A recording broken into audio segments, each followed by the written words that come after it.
Okay, guys, good afternoon. Welcome. This is the class 305, Signals and Systems.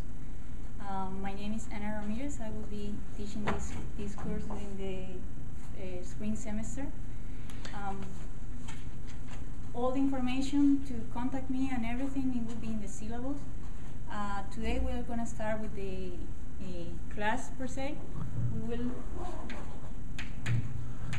start the course Signals and Systems. 305. I would like today to start with basic concepts. We will see the concept of signals. We are going to see definition and some basic concepts.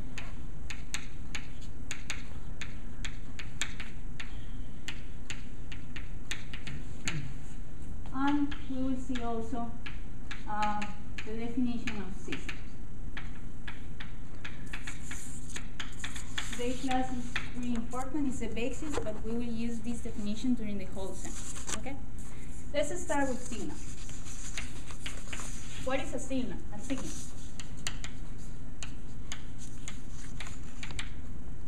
What do you think is a signal? Any idea?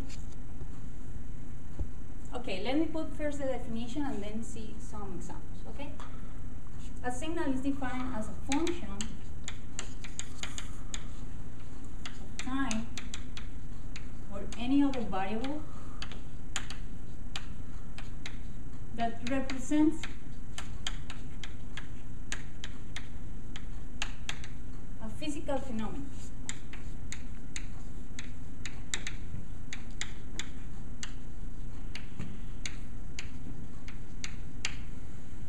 All of you must be familiar with what is a function, right? You saw that in the math course. So basically a function of time we are going to represent as a f of t. And this is basically a mathematical function that represents a physical phenomenon. Let's say, for instance, we have this function. F of t equal to sine of t. This is a mathematical function that we can make a plot like this one. But if we want this function to be a signal, it has to represent a physical phenomenon that occurs in the nature. This can be, for instance, the temperature that changes with time, right? Let's say this is our independent variable t, and these values in this axis represents the temperature. So for instance, we can say this is the temperature outside during the day. In the day, for instance, the temperature increases and it drops during the night, for instance, right? So this is a function of time that represents the physical phenomenon, the temperature. Could you think of any other example of the signal? What any other phenomena we can measure in the real life, during the life? What do you think? How? Any idea? For instance, voice, right? Voice, when we are talking by phones, that's a signal, right? We are giving information, or we are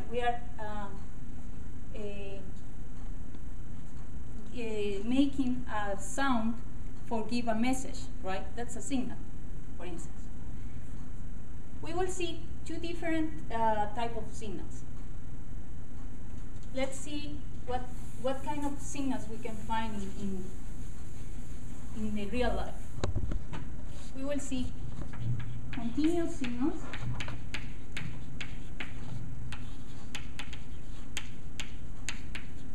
and we can have also discrete signals, right?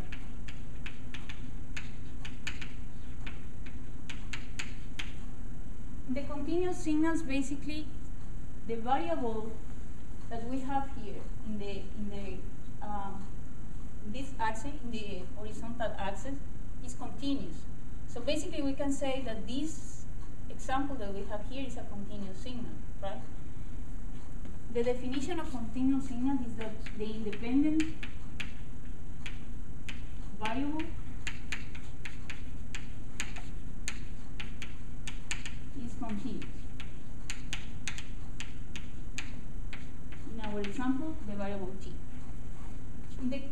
discrete signals, the independent variable is discrete.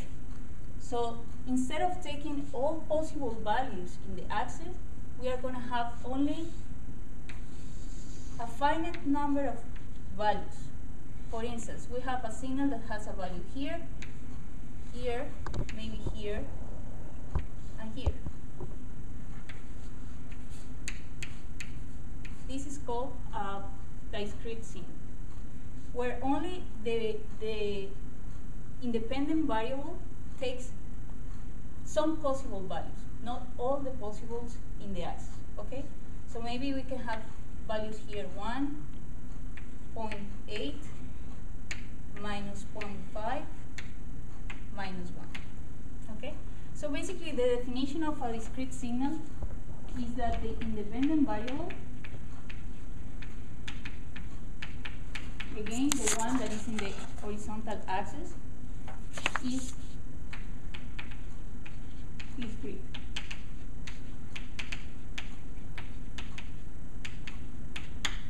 Okay? We will see more typical signals or the most common signals that we will use during the semester in the next class. I would like to first go through the definition of a system to finish the class today. Let's see what is a system. The concept is very simple. A system is a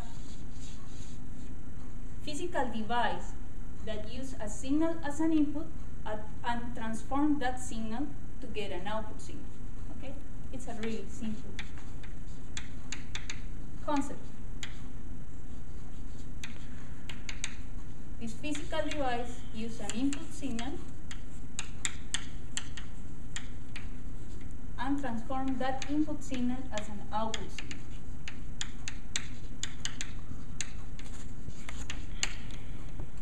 Any examples of a signal, of a system, sorry? Any idea what can be a system? Telephone. The telephone, exactly. So basically you can send a message, or your input signal would be your voice sending a message, and you will see the other person receiving a signal. That's an output signal, okay? We will see in the next class different types of systems, discrete systems and continuous systems. And all this information is in the first chapter of your book, so I hope you can read it and you will have more questions for next time.